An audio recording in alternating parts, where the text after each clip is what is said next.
Yo, what's up gengs? Balik lagi sama gua, Agung Chan. So, terima kasih buat kalian semua yang udah ngeklik video gua kali ini. Nah, jadi di video gua sebelumnya, kita tuh udah sempat bahas mengenai kasus yang lagi melilit P. Diddy. Dan di video gua yang kali ini nih gengs, gua bakal ngajak kalian buat ngebahas teori-teori konspirasi dari kasus yang lagi melilit P. Diddy ini sendiri. Nah, jadi teori-teori konspirasi yang berkaitan dengan kasusnya P. Diddy ini tuh udah bersebaran luas banget nih di sosial media sendiri. Nah, tentunya gue udah kumpulin beberapa teori-teori konspirasi yang menurut gue teori-teori tersebut pastinya akan menjadi teori yang mind-blowing. So, tanpa berlama-lama, mari kita bahas langsung aja teori konspirasi kita di dalam video kali ini. Let's jump into it.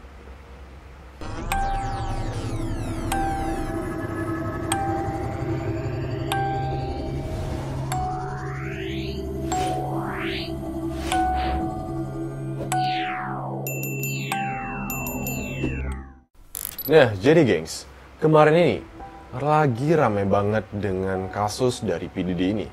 Dan gue tuh sempat ngeliat berita bahwa korban dari P. Diddy yang melaporkan atas kekerasan seksual yang didapatkannya dari tindakan P. Diddy ini bertambah menjadi 120 orang lebih. Dan yang menjadi fokus dari pembahasan terkait kasusnya P. Diddy itu sendiri adalah freak off party dari P. Diddy ini. Nah, tapi sebelum gue membahas tentang teori yang pertama, just for disclaimer kepada kalian gengs, segala sesuatu teori yang gue sampaikan di dalam video gue kali ini itu tuh adalah yang bertujuan hanya sekedar untuk hiburan, dimana hal tersebut bukan bertujuan untuk melakukan sebuah klaim pembenaran atas segala sesuatu yang nantinya bakal gue sampaikan di dalam konten gue kali ini. Dan kita langsung bahas teori yang pertama. Nah, jadi teori konspirasi yang pertama ini adalah teori yang mengatakan tentang keterkaitan dari seorang Jay-Z dan serta seorang Beyonce dalam kasusnya P. Diddy. Nah, jadi buat kalian yang nggak tahu nih, siapa sih itu Jay-Z? Nah, jadi Jay-Z ini adalah seorang rapper dan penyanyi yang berkebangsaan Amerika Serikat. Dia tuh mempunyai nama lengkap sebagai Sean Cory Carter. Dia lahir pada 4 Desember 1969 di daerah Brooklyn, New York City. Dan Jay-Z sendiri pernah bekerja sama dengan beberapa sederetan artis ternama seperti Linkin Park, Nas, The Notorious Big, Mariah Carey, dan bahkan Kanye West. Dan buat kalian yang juga nggak tahu siapa sih itu Beyonce. Nah, jadi Beyonce ini adalah seorang penyanyi juga yang berkebangsaan Amerika Serikat. Nah, dia itu lahir pada 4 September 1961 di daerah Houston, Texas. Beyonce ini sendiri mempunyai nama lengkap sebagai Beyonce Giselle Knowles Carter. Dia itu adalah merupakan seorang penyanyi yang sangat berbakat karena dia udah memenangkan beberapa penghargaan bergengsi seperti salah satunya penghargaan Grammy Awards. As we are witnessing history tonight, breaking the record for the most Grammy wins of all time. Be upstanding and show your respect. It's Renaissance, Beyonce.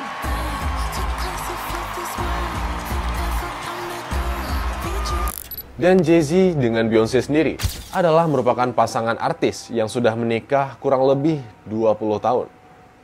Dan dari hasil pernikahan mereka tersebut, mereka sudah mempunyai 3 orang keturunan, di mana anak pertamanya itu bernama Blue Ivy dan disusul dengan anak kembarnya yang bernama Rumi Dansir.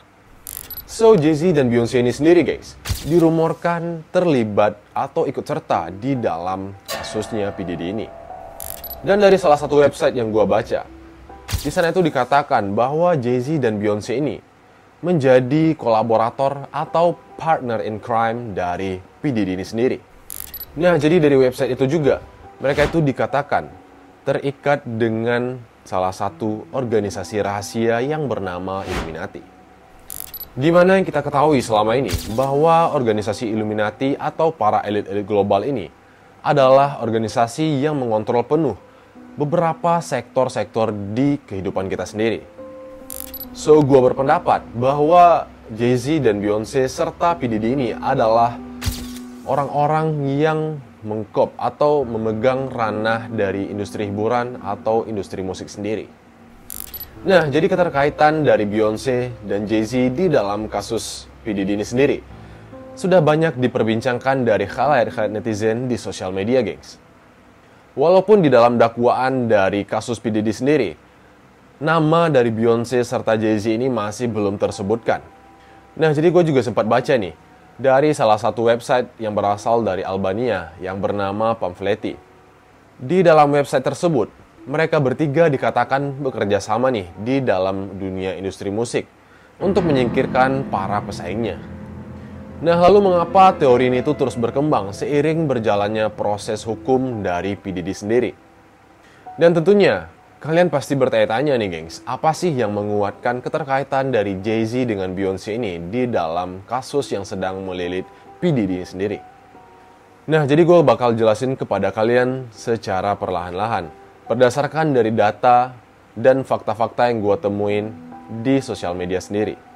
So, kalau kalian pernah kepo nih, beberapa foto-foto dari Freak Off Party-nya P. Diddy, kalian tuh bakal nemuin salah satu foto yang dimana di dalam foto tersebut terlihat beberapa orang artis, termasuk P. Diddy nih, yang lagi berbaring di atas kasur raksasanya P. Diddy. Nah, lalu di dalam foto tersebut terlihat juga salah satu artis yang sering disebut sebagai Aaliyah, atau yang mempunyai nama lengkap sebagai Aaliyah Dana Houghton. Dan sedikit cerita tentang latar belakang dari Aaliyah ini. Aaliyah ini juga merupakan seorang artis atau penyanyi yang sangat berbakat, yang dimana ia tuh juga udah pernah memenangkan beberapa penghargaan yang bergengsi nih, geng, seperti salah satunya Grammy Awards. Nah, tapi di akhir hidup dari Aaliyah ini, dia meninggal di usia yang sangat muda, yang dimana dia meninggal pada usia 22 tahun, gengs, yang meninggal akibat kecelakaan pesawat Cessna pada tahun 2001. Nah, jadi kematian dari Aaliyah ini dikait-kaitkan nih dengan keterkaitan dari Jay-Z dengan Beyonce serta P. Diddy sendiri. Kita bakal coba analisa nih sebelum kita mendalami kematian dari Aaliyah dan keterkaitan dari tiga orang ini. Kita bakal coba analisa dari beberapa fakta-fakta yang gue temuin di internet, terutama fakta-fakta yang berupa video, yang dimana menampilkan video-video tentang beberapa artis terkenal yang memenangkan penghargaan Grammy Awards atau MTV Global Music Awards juga. Nah, jadi di dalam sebuah video nih, gengs, menampilkan seorang artis perempuan atau penyanyi yang berbakat yang bernama Adele. Tonight winning this kind of feels full circle, and like a bit of me has come back to myself, but I can't possibly accept this award, and I'm very humbled and I'm very grateful and gracious, but my artist of my life is Beyonce. Dan dia terlihat di dalam video tersebut memenangkan sebuah penghargaan Grammy Awards. Dan pada saat ia naik ke depan untuk menyampaikan speech atau pidatonya, ia terlihat sangat gugup dan bahkan lebih terlihat ketakutan. Dan singkatnya, di dalam video tersebut, tepatnya di dalam speech atau pidatonya, Adele menyampaikan bahwa Beyonce lah yang lebih pantas atau lebih layak untuk menerima penghargaan ini. Dan dia berterima kasih kepada Beyonce karena telah memajukan industri musik ini sendiri. Dan seketika setelah si Adele ini menyampaikan speech-nya tersebut, ia pun mematahkan penghargaan atau piala penghargaan Grammy Awards itu di depan orang yang banyak nih, gengs. Nah, pertanyaannya, apa sih penyebab dari tindakan Adele tersebut? Nah, gua rasa hal itu adalah karena power yang dimiliki dari seorang Beyonce di industri musik tersebut. Dan lalu video kedua, memperlihatkan seorang artis atau penyanyi perempuan juga yang bernama Taylor Swift. Terlihat di dalam video tersebut, Taylor Swift memenangkan sebuah penghargaan MTV Video Music Awards pada tahun 2009. Dan berbeda dengan artis-artis lainnya, yang dimana di video sebelumnya kita sempat ngelihat Adele, dia tuh memenangkan penghargaan tersebut dan menyampaikan speech-nya dengan mengatakan bahwa Beyonce lebih layak atas penghargaan ini. Nah, tapi beda dengan Taylor Swift ini, pada saat ia ke depan untuk menyampaikan speech atau pidatonya, ia tuh bahkan sama sekali nggak mengklaim atau tidak menyebutkan nama dari seorang Beyonce. Dia bahkan tidak menyebutkan kata terima kasih kepada Beyonce. Dimana hal itu tuh sangat berbeda dengan artis-artis lainnya ketika memenangkan sebuah penghargaan baik itu Grammy Awards atau MTV Video Music Awards. Nah, seketika pada saat Taylor Swift ini menyampaikan speech-nya tersebut, tiba-tiba seorang Kanye West langsung naik ke atas panggung dan mengambil alih mic dari Taylor Swift ini. Nah, lalu pada saat Kanye West naik ke atas dan mengambil alih mic dari Taylor Swift, Kanye West mengatakan bahwa Beyoncé lah yang lebih deserve atau lebih layak untuk penghargaan ini. Karena menurutnya, video dari Beyoncé atau video musik dari Beyoncé inilah adalah merupakan video terbaik sepanjang masa. Yo, Taylor, I'm really happy for you. I'm gonna let you finish. But Beyonce had one of the best videos of all time. One of the best videos of all time.